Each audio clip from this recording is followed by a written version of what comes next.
If the Detroit Pistons can't find a trade suitor for center Nerlens Noel, Piston-powered's Aaron Kellerstrass believes the former lottery big man could hit the buyout market and potentially sign with the Boston Celtics.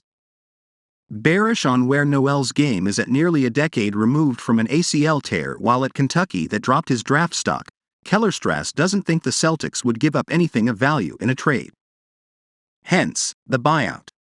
Kellerstrass broke down why a trade is unlikely given Noel's salary and the mismatch with the cap figures the C's front office would need to include in a trade. But first, if you are new to the Celtics news channel, take advantage and subscribe so you don't miss the latest news that happens in the world of basketball. We are always bringing you firsthand here. Enjoy and like this video, so that YouTube continues to bring you the latest Celtics news in the world of basketball.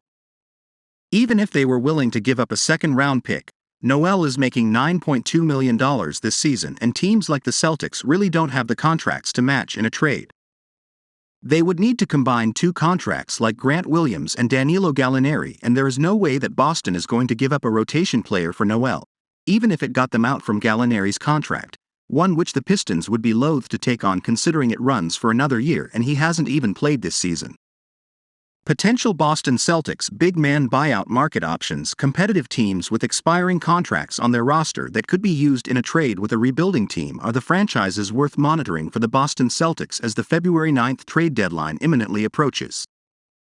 One likely postseason-bound team in particular with a big man who has no role on his current team the C's should monitor is the Sacramento Kings, who could look to move Alex Len as a salary matcher in a deal. Len has not been played for anything close to starter minutes since 2018-19 season and doesn't hold much value to a team that doesn't have the exact big man issues Boston does. Andre Drummond could also be a goner if he sticks with Chicago past the deadline and the Bulls opt to move win-now pieces.